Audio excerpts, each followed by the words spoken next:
oleh Allah rasa iman. Ya. Kalau kita sudah diberikan oleh Allah rasa iman di dalam dada, itu karunia yang sangat tinggi, patut kita syukuri bersama. Kenapa demikian? Karena pada hakikatnya menuju kepada hakikat keimanan itu perlu waktu, perlu proses, perlu proses. Seseorang ketika senang dengan agama Islam ini, atau katakanlah mungkin karena sebagian besar kita ini beragama Islam karena faktor keturunan, ya, itu belum tentu memiliki iman di dalam dada kita. Ya. Sebagaimana Allah katakan, Allah sampaikan kepada kita semuanya di dalam Quran surat Al-Hujurat itu. Ya.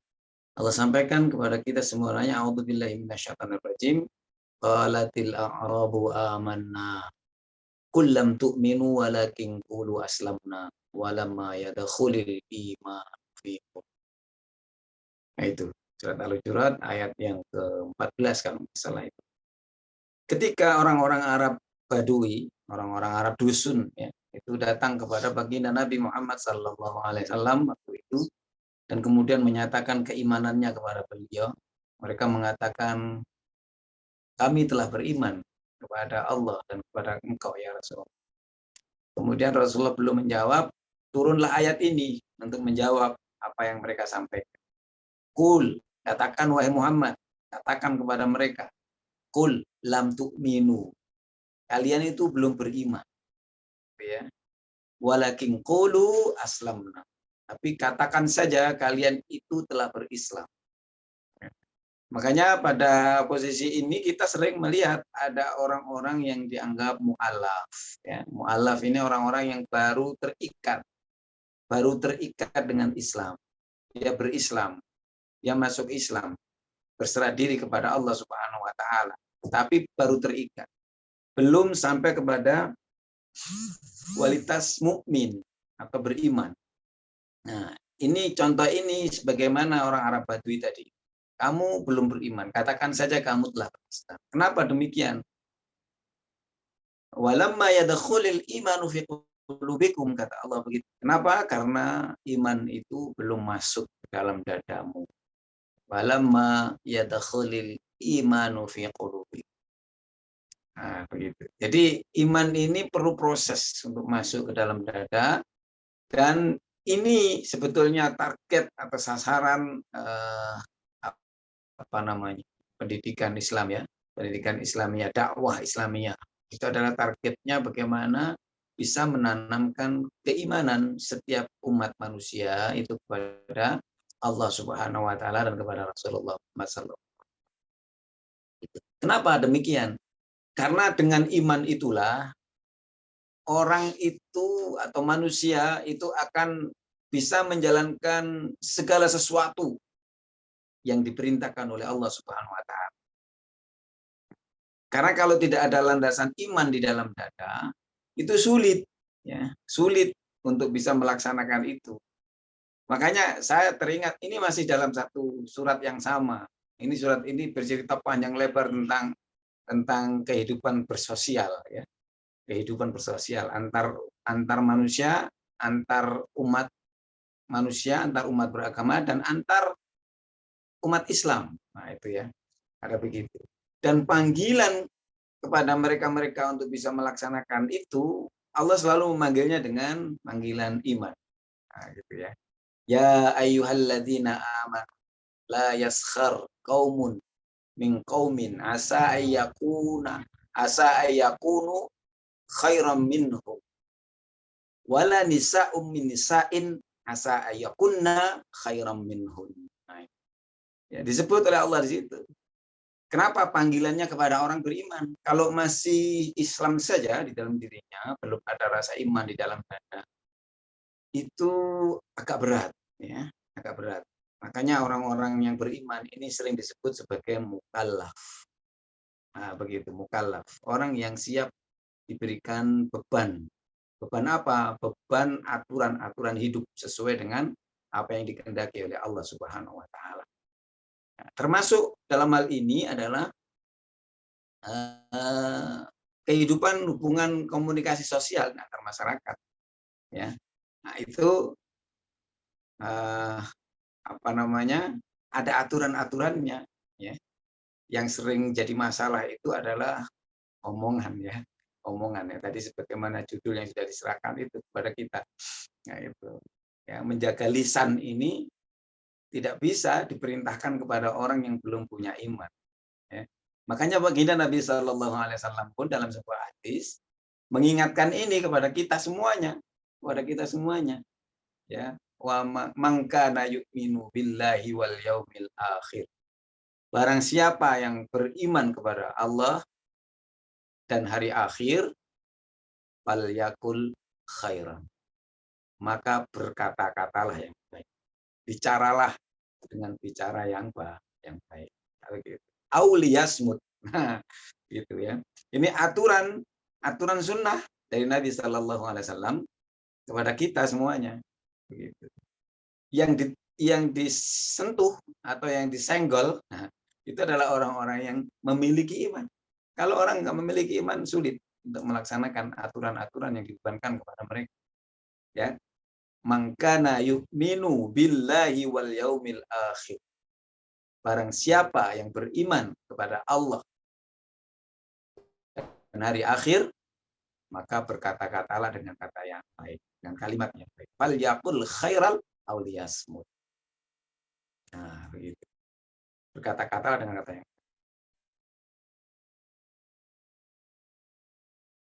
cara diam.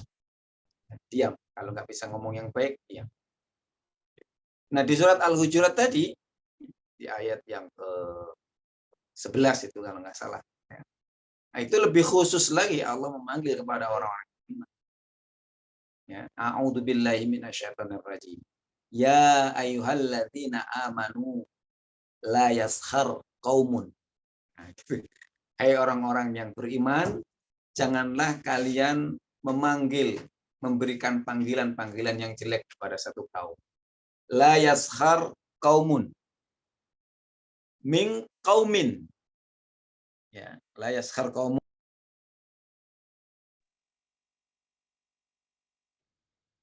Asa ayyakuna khairam minhum wala nisaun min nisain asa ayyakunna khairam minhun. Hai orang-orang yang beriman, janganlah kalian saling memanggil, ya, dengan panggilan-panggilan yang jelek. Nah, gitu. Ya, dan janganlah wanita-wanita ini lebih khusus, lebih khusus. Kenapa kepada wanita ini? Ini ada rahasianya mesti, ya. Kalau Allah sebut di dalam Al-Qur'an itu pada apa namanya, sesuatu yang khusus itu, berarti itu perlu perhatian yang tinggi. Perlu perhatian yang tinggi. Kalau Allah sebut di sini, sebenarnya kan dengan perintah la yaskhar qaumun min qaumin asa yakuna khairam minhum cukup. Betulnya. Karena ini menyangkut semuanya, semua umat manusia. Tapi Allah tambahkan di situ wala nisaum min nisain. Dan janganlah antar wanita, satu wanita memberikan sebutan-sebutan kepada wanita yang lainnya. Wala nisa'um min nisa'in ayyakuna khairam minhun. Nah, gitu. Ya. Karena boleh jadi, ya, boleh jadi yang diberikan gelar-gelar jelek itu mereka itu lebih baik dari kalian. Nah, gitu. Ya. Nah, ini kan satu yang biasa terjadi dalam kehidupan kita. Ya.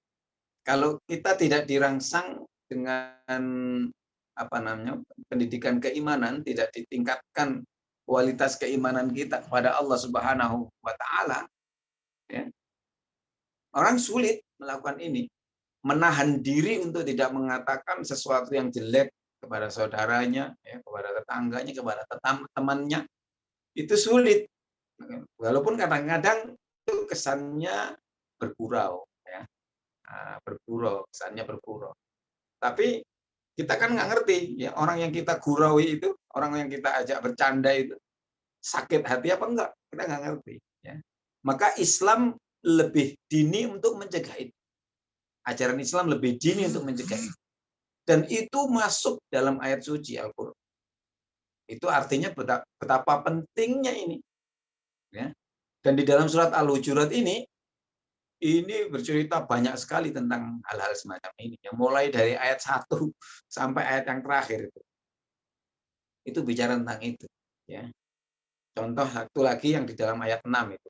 Ya, kalau kita lihat dalam ayat 6. Ya ayyuhalladzina amanu. Panggilannya orang-orang yang beriman lagi. Ya ayyuhalladzina amanu in ja'akum fasiqum binaba'in fatabayyanu. Nah, gitu kan? Baik orang yang beriman apabila datang kepada kalian orang fasik. Ya. Orang fasik membawa berita binaba'in fatabayyanu. Maka cross check dulu beritanya itu, ya. Jangan keburu ditelan apalagi kemudian dilempar ke yang lain atau keburu diserap dan kemudian di-share gitu ke yang lain. Ya, jangan tergesa-gesa, ya. Nah, semua informasi yang masuk kepada kita harus kita seleksi dulu, ya, sebelum kita keluarkan atau kita sebarluaskan kepada yang lain. Harus kita seleksi dulu, ya. Supaya apa? Ini menjaga hubungan komunikasi sosial. Karena mungkin banyak orang yang akan tersinggung dengan kalimat-kalimat yang kita sebar itu, gitu ya. Makanya Allah mengatur itu lebih detail dalam hal ini.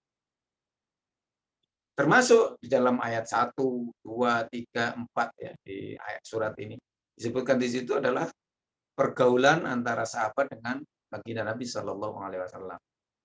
Berteriak memanggil Nabi itu tidak boleh, ya, dengan mengucapkan kalimat yang keras kepada Nabi. Ngomong dengan Nabi itu semacam itu tidak boleh. Dilarang di situ. Dan itu panggilannya hanya orang-orang beriman. Ya ayyuhalladzina amanu la tuqaddimu baina yadayillahi wa rasulihi wattaqullah innallaha sami'un alim. Panggil orang-orang beriman. Ayat kedua pun juga orang beriman lagi. Ya ayyuhalladzina amanu la tarfa'u aswatakum. Nah, itu ya. Hai orang-orang beriman, janganlah kamu mengeraskan suaramu. Nah, begitu.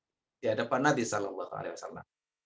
Kalau dulu itu karena kebiasaannya ada beberapa sahabat yang baru masuk Islam, itu belum tahu unggah-ungguh gitu ya, belum tahu unggah-ungguh. Yang diajak ngomong ini bukan teman biasa. Yang diajak ngomong ini adalah Rasulullah, ya. Biasa dengan kalimat yang keras. Bahkan itu pernah terjadi kepada Hamzah. Hamzah bin Abdul Muthalib ketika beliau merasa umat Islam ini perlu segera merespon tindakan-tindakan orang-orang kafir itu, karena tidak direspon oleh baginda Nabi SAW, kemudian beliau mengeraskan suaranya di hadapan Nabi begitu. Mungkin agak jengkel begitu ya. Karena Nabi ini kan keponakannya beliau ya. Jadi ya Nabi ini keponakannya Hamzah bin Abdul Muthalib. Nah, oleh karenanya kemudian ditegur oleh Allah dengan ayat ini. Janganlah kalian mengeraskan suara kalian di hadapan Nabi SAW. Kalau sekarang mungkin Nabi sudah nggak ada di hadapan kita. Bagaimana adab kita terhadap Nabi itu adalah kita tidak boleh lebih keras daripada sunnah-sunnah yang diajarkan oleh Nabi. Tidak boleh lebih kencang daripada apa yang diajarkan oleh Nabi Shallallahu Alaihi Wasallam. Kita mengikuti apa yang diajarkan oleh Nabi Shallallahu Alaihi Wasallam, tapi tidak boleh lebih tinggi dari itu. Itu adabnya. Nah, dengan kata lain, di dalam pergaulan kita dengan yang muda dengan yang tua juga harus hormat. Gitu. Antar sama Muslim pun juga harus menghormati. Begitu. Ya. Bahkan tidak sedang berhadapan-hadapan pun, ya, kita sedang berjauhan pun tidak boleh. Kalau di sini namanya ngerasani ya. Ya, ada mungkin yang sama asalnya ya dari Jawa itu mungkin ngerti ya bahasa ini ngerasani menggunjing ya, menggunjing. Nah itu yang menggunjing ini pun juga nggak boleh di dalam Islam ini. Ya disebutkan di situ di dalam surat Al-Hujurat juga.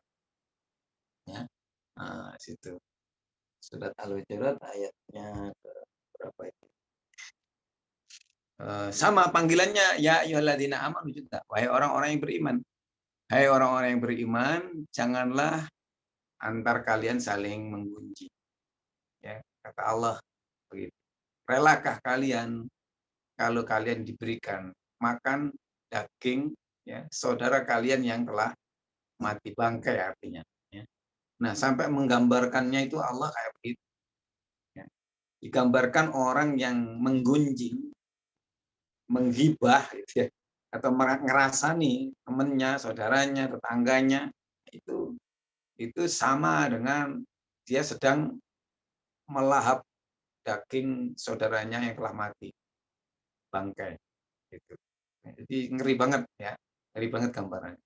Tapi tetap sekali lagi itu semua hanya bisa dibebankan kepada orang-orang yang telah memiliki iman dalam keadaan.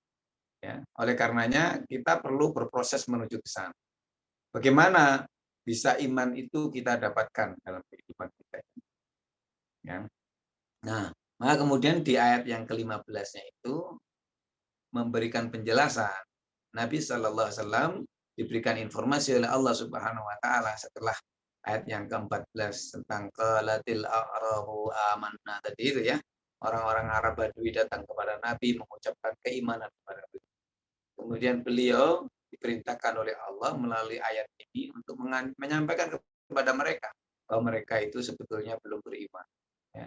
Belum belum pas atau belum pantas untuk diberikan taklif atau beban. Ya. Nah, mereka baru berislam, baru tunduk saja, baru pasrah kepada Allah Subhanahu Wa Taala. Gitu. Nah, mereka-mereka yang semacam ini masih perlu perhatian khusus ya, semacam itu. Untuk terus diajak berproses di dalam peningkatan iman. Lalu menjelaskan keimanan itu bagaimana? Ayat yang ke-15 Allah berfirman di situ. A'udzubillahi minasyaitonirrajim. Bismillahirrahmanirrahim. Innamal mu'minuna alladzina amanu billah wa rasulihi summa lam yartabu. Jadi kalau ingin mendeteksi atau pengen tahu indikasi ya, indikatornya orang yang beriman itu kayak apa, Allah menjelaskan di sini. Sesungguhnya orang-orang yang beriman itu ialah orang-orang yang beriman kepada Allah dan Rasul-Nya dan kemudian dia tidak ragu-ragu. Nah, itu bisa kita raba sendiri ya. Jadi kita nggak perlu menilai orang lain, tapi kita bisa meraba diri kita sendiri. Kalau sudah ada keyakinan yang betul yang tanpa ada keraguan di dalam diri kita, nah kemungkinan besar adalah iman yang Allah karuniakan kepada kita semuanya. Ya, iman yang Allah karuniakan kepada kita semuanya. Nah, itu. Ya. Jadi summa lam yartabu, ya. Kemudian baru yang ketiga wajahadu fi sabilillah bi amwalikum wa anfusikum. Ya. Baru kemudian praktek, ya, prakteknya di lapangan itu mereka bermujahadah. Mujahadah itu bersungguh-sungguh di dalam untuk menikmati, ya, menikmati aturan-aturan yang Allah telah bebankan kepada kita semuanya. Ya. Nah, makanya tadi yang saya sampaikan di awal itu karunia rasa cinta kepada keimanan itu ditempatkan di ayat yang lebih awal dari ayat ini di surat Al-Hujurat, surat yang sama tadi yang Allah katakan walakinnallaha habbaba ilaikumul imana wa zayyanahu fi qulubikum. Itu karunia Allah yang ditaruh di dalam dada kita. Ya, satu rasa cinta akan keimanan. Indikasinya apa? Nah, gitu kan. Indikasinya kalau kita sudah mendapatkan karunia akan cinta akan keimanan itu apa saja? Ya. Nah, Rasulullah sebutkan itu dalam sebuah hadis ya. Salah satun mangkunna fihi wajada halawatal iman. Ada 3 hal kata Rasulullah SAW yang apabila seseorang itu melakukan 3 hal ini, maka dia akan merasakan manisnya iman. Nah, ya. Apa saja itu? Yang pertama kata Rasulullah, yaitu apabila dia mengimani Allah, meyakini kepada Allah, percaya kepada Allah, itu di atas segala-galanya. Nah, di atas segala-galanya. Ya. Nah, ini masih perlu penerjemahan lagi ya. Di atas bagaimana di atas segala-galanya? Ya segala-galanya. Kalau saya sering memberikan contoh yang agak ekstrim gitu ya. Agak ekstrim karena apa? Supaya nggak ngambang pemahaman kita ini ya. Dan itu dicontohkan di dalam Al-Qur'an oleh Allah Subhanahu wa taala ya. Di dalam Quran surat Ali Imran ayat yang ke-14 dan surat At-Taubah ayat yang ke-24. Nah, itu disebutkan di sana. Ya, bandingannya apa? Kata Allah, Zuyyina lin-nasi hubbus syahawat minan nisa wal banin wal qanatiril muqantarah minadz dzahab wal fiddah wal khailil musawwamah wal an'ami wal harth dzalika mata'ul hayatid dunya wallahu 'indahu husnul ma'ab. Ya. Rasa cinta itu karunia dari Allah Subhanahu wa taala. Maka disebutkan di situ zuyyina linnas. Aku memang kasih kepada setiap manusia itu hubbu syahwat, cinta kepada syahwat, ya, cinta kepada syahwat. Apa saja itu? Minan nisa. Yang pertama, cinta kepada wanita. Nah, oleh karenanya kita diberikan yang laki-laki ya, ini punya pasangan istri, wanita, cinta kepada wanita. Ya. Termasuk sebaliknya wanita ini diberikan rasa cinta kepada suaminya. Nah, begitu. Nah, ini yang mau Allah jadikan bandingan. Kalau kemudian ditawarkan kepada kita untuk mencintai Allah Subhanahu wa taala, bisakah kita melepas cinta mereka ini ya, cinta kepada istri ya. Bahkan kemudian berikutnya adalah wal banin kepada anak-anak, wal qanatiril muqantara cinta kepada harta kekayaan, minadza wal fiddah baik dari emas maupun perak, wal khailil musawwamah baik kendaraan maupun kendaraan-kendaraan yang indah gitu ya, khailil musawwamah, wal an'ami wal harth apakah itu juga peternakan-peternakan yang kita miliki, apakah itu juga perkebunan-perkebunan yang kita miliki. Rasa cinta kepada itu semuanya kan itu semua kita punya ya. Kita punya semua cinta itu. Nah, tapi Allah katakan itu dzalika mataul hayatid dunya. Mereka itu mata aja. Perhiasan, perhiasan di dunia. Wallahu indahu husnul ma'ab. Kembali kepada Allah itu jauh lebih baik. Artinya apa? Ini Allah tidak menyampaikan kepada kita bahwa cinta kepada Allah itu harus didahulukan. Ya. Nah, saya sering kasih gambaran itu ya kalau orang biasanya menggambarkan cinta itu kan gini ya, balik ya, ini ya, begitu ya, hati gitu ya. Nah, itu kalau di apa namanya dipotong separuh gitu ya, separuh kita potong, yang separuh kita kasih kepada Allah, yang separuh untuk cinta kita kepada tadi itu anak, istri, harta benda, kain dan macam-macam itu masih belum cukup untuk melebihkan cinta kita kepada Allah. Sebagaimana hadis Nabi tadi, orang yang akan bisa merasakan manisnya iman itu adalah orang yang kalau beriman kepada Allah itu di atas segalanya, di atas segalanya. Nah, melebihkan itu sulit bagi orang yang masih membuat tadi itu cintanya itu masih sepotong, separuh. Ya, tidak bisa, tidak cukup, gitu. Ya, untuk bisa merasakan manisnya iman.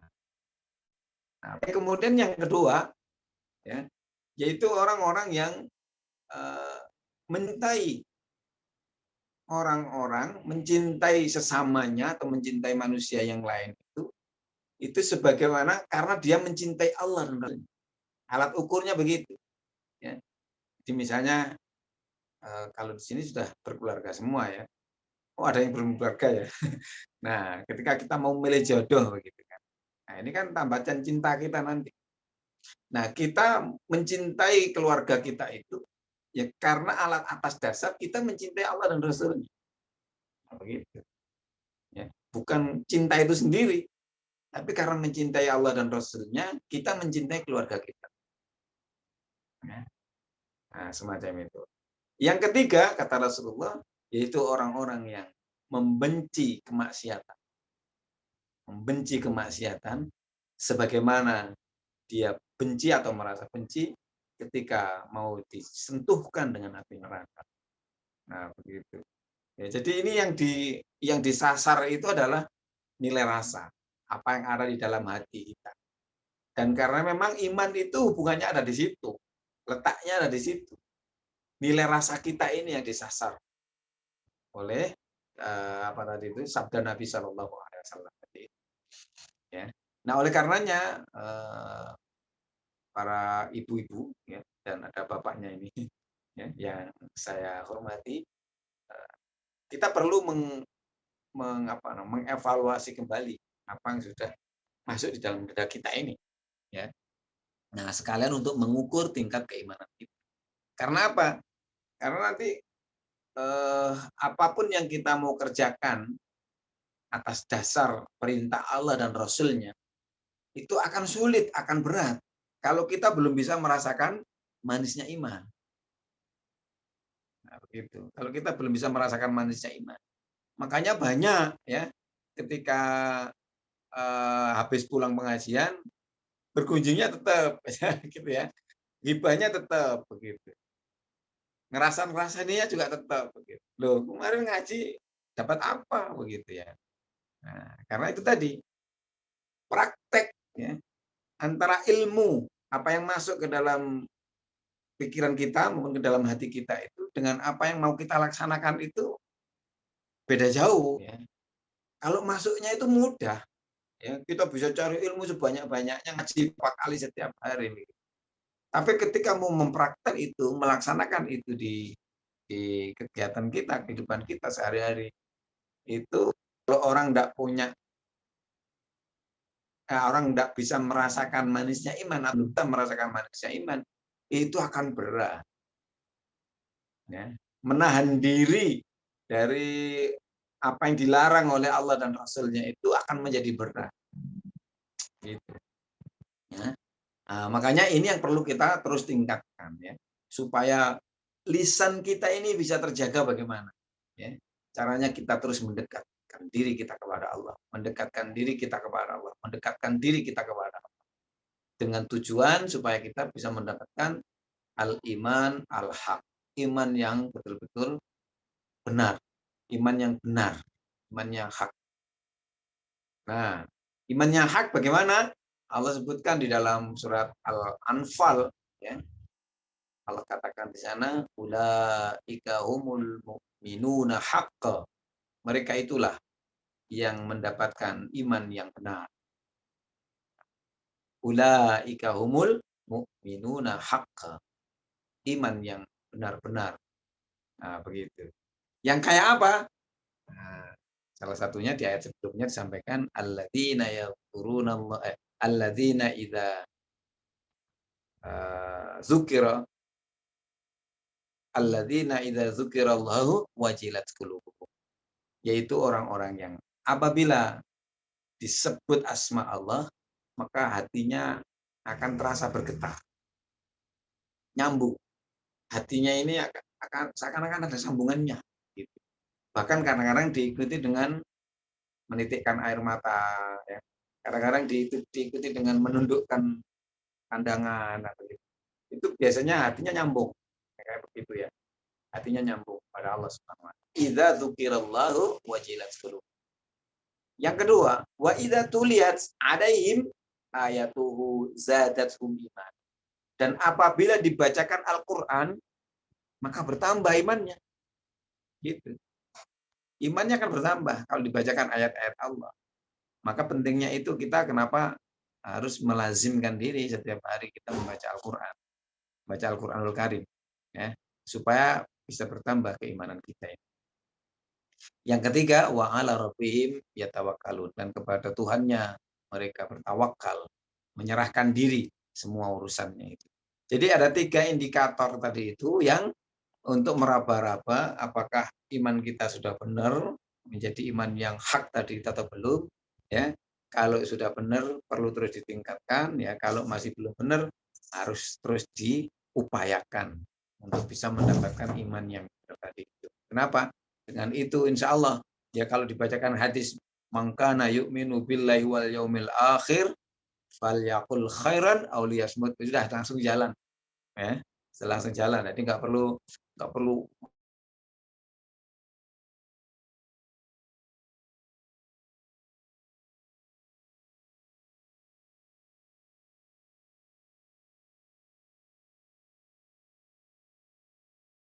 bisa saya sampaikan ya. Nah, mungkin kalau ada dialog akan lebih bagus, misalnya dengan dialog akan bisa mengembang lebih jauh mungkin barangkali. Demikian Mas Mas Mas Hadi ya, Mas Marhadi ya. Yeah,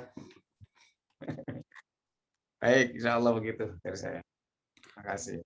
Oke, baik. Alhamdulillah, itu tadi pemaparan singkat dari Ustadz Ahmad Salis tentang bagaimana menjaga lisan dan menjaga hati ya. Artinya memang ya, lisan ini adalah sesuatu dia, kalau dalam ini istilahnya kan lidah itu kan tidak bertulang gitu. Jadi memang bahkan yang tadi disampaikan oleh Al Ustadz bahwa lebih baik diam, itu jauh lebih baik daripada berkata-kata gitu. Baik, mungkin ada di sini yang ingin berdiskusi. Kalau bertanya mungkin enggak lah berdiskusi, atau ada yang ingin sharing pengalaman, atau kalau ada yang ingin bertanya, tafadhol silakan.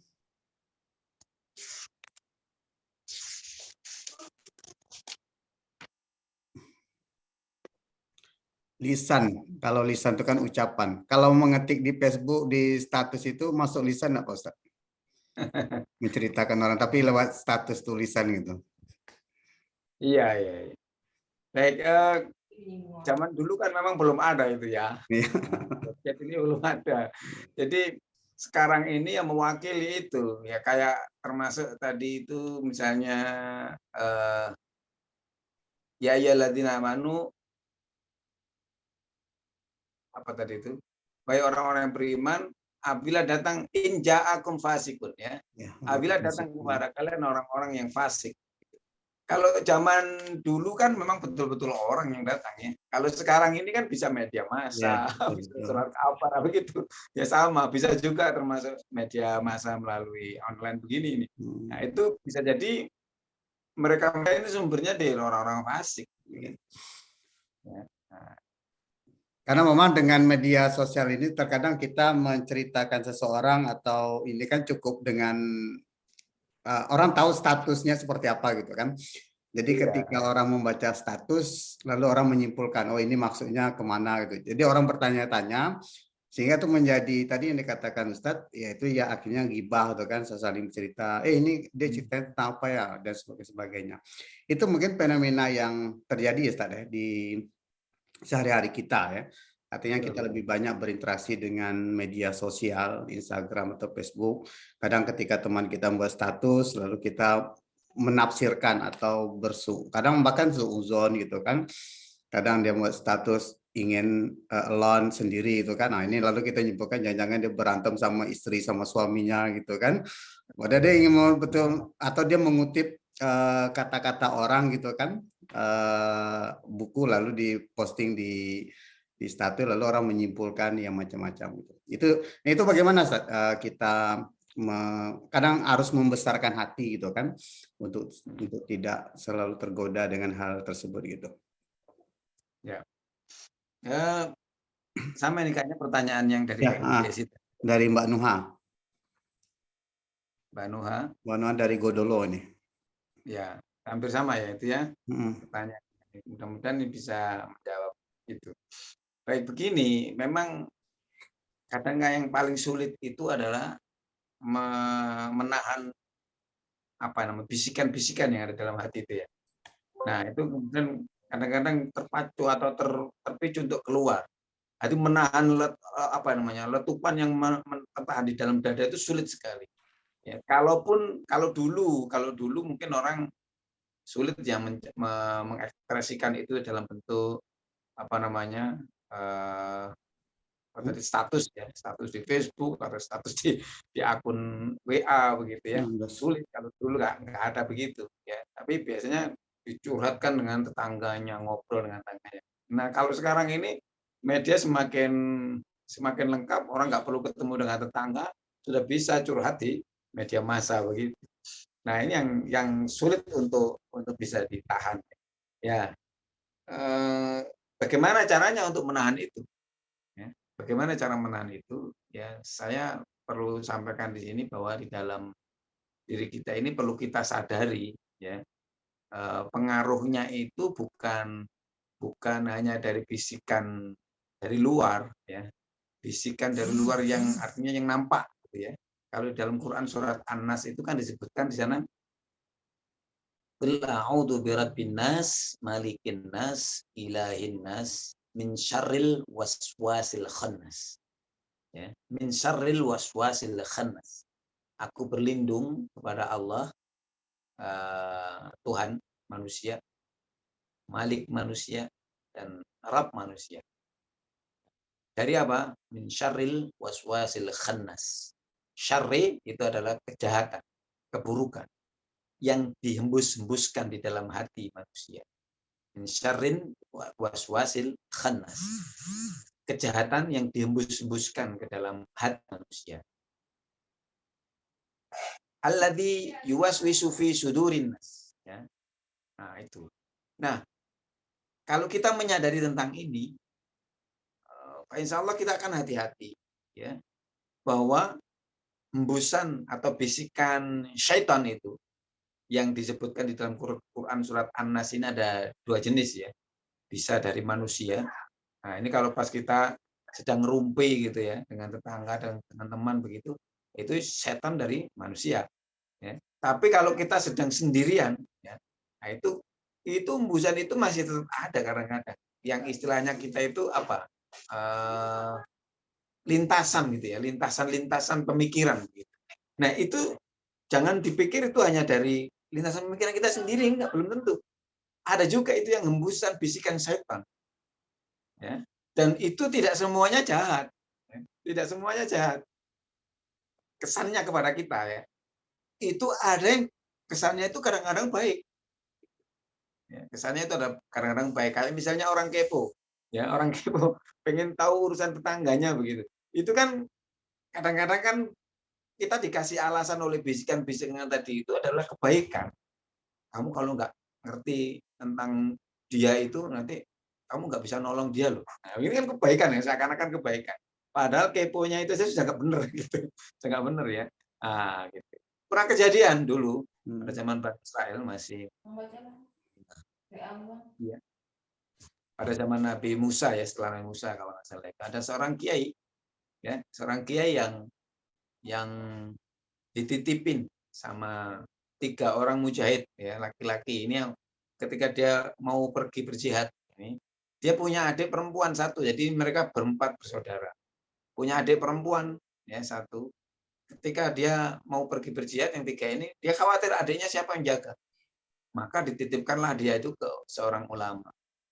Awalnya ulama ini menolak karena nggak mungkin berkhalwat, ya. Nggak mungkin berkhalwat dengan perempuan yang bukan muhrimnya. Nah, kemudian lama-lama karena ada bisikan-bisikan tadi itu, kamu apa enggak, kasihan. Ini kan wanita mau ditinggal untuk berjihad sama saudaranya. Apa kamu enggak kasihan?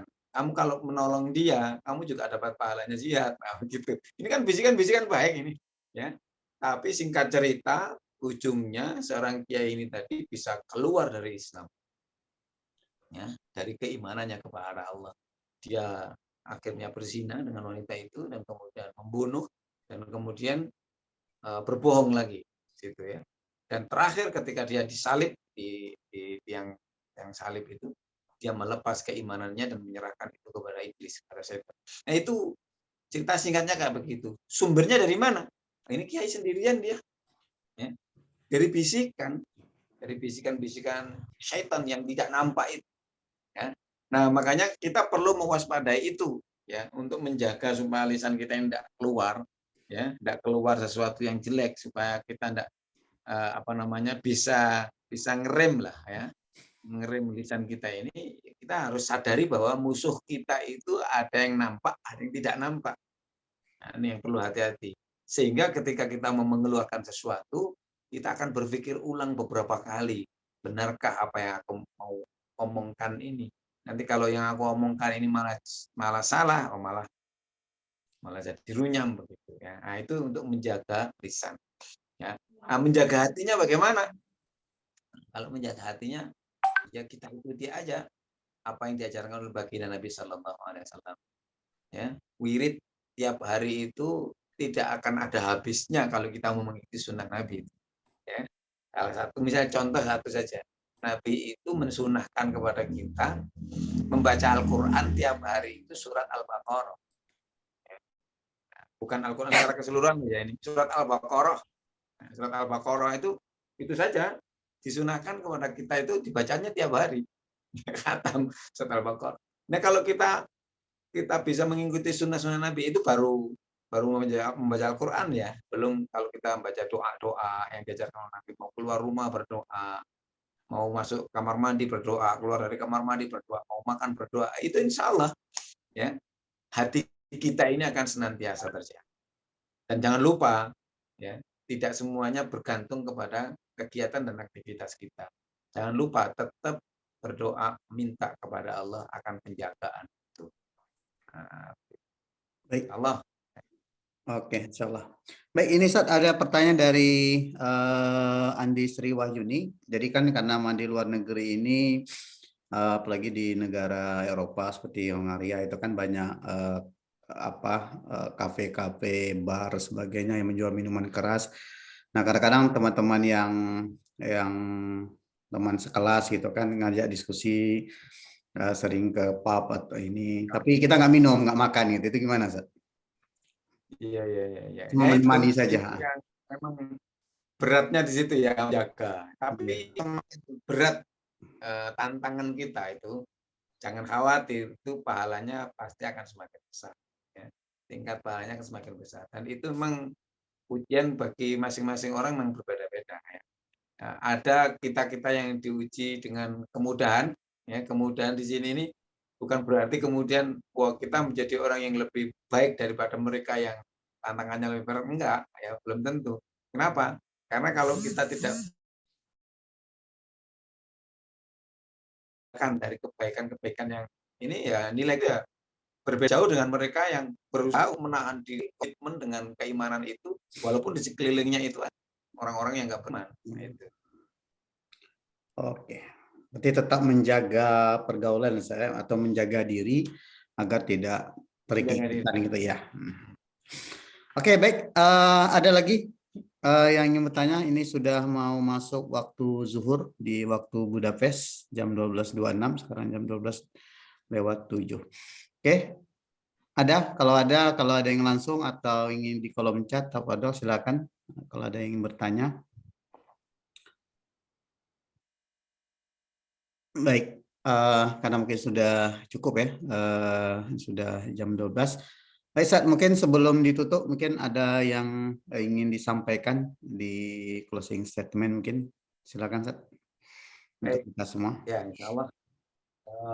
Demikian ya, jadi pertama kali memang kita perlu tingkatkan keimanan kita kepada Allah Subhanahu wa taala ya. Jadi keyakinan kita kepada Allah Subhanahu wa taala bahwa ketika kita menjalankan perintah-perintah Allah, menjalankan apa yang disunahkan oleh baginda Nabi Sallallahu Alaihi Wasallam, itu pasti akan memperbaiki kehidupan kita. Itu pasti ya, bukan hanya sekedar dapat pahala. Nah itu yang perlu kita pahami. Pasti akan memberikan peningkatan kualitas kehidupan. Nah itu ya. Nah oleh karenanya, ketika kita diperintahkan oleh baginda Nabi Sallallahu Alaihi Wasallam, "Man kana yu'minu billahi wal yawmil akhir falyaqul khairan aw liyasmut." Ini harus kita jaga betul, kita hati-hati begitu ya. Nah, karena kita merasa beriman kepada Allah dan hari akhir, maka kita perlu menjaga lisan kita itu ya dari berkata-kata yang tidak bermanfaat. Ya, tidak bermanfaat. Kalau memang baik, nggak apa-apa, kita sampaikan ya. Tapi kalau kita renungi, kita pikir-pikir, kita timbang-timbang kok ini nggak baik, lebih baik diam. Ya, lebih baik diam. Nah begitu insya Allah akhir dari apa yang saya sampaikan, mudah-mudahan bermanfaat untuk kita semuanya. Saya perlu tutup ya dengan kalimat Assalamualaikum warahmatullahi wabarakatuh. Waalaikumsalam warahmatullahi wabarakatuh. Waalaikumsalam warahmatullahi wabarakatuh. Alhamdulillah. Pak Adi, Ya. butuh foto untuk ini ya. Oh, silakan dokumentasi. Mbak siapa nih? Mbak Rika, silakan. Iya. Monggo, Mbak. Siapa ya? Yuk, Mbak, yuk tampilin wajahnya enggak?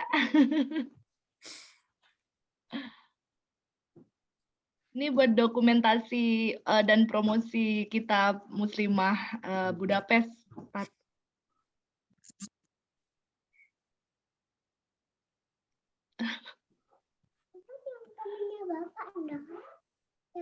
Iya.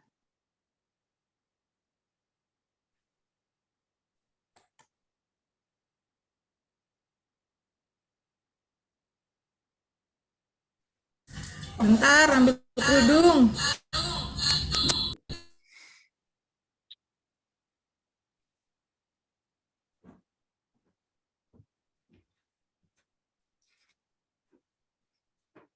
Coba lagi kerudung.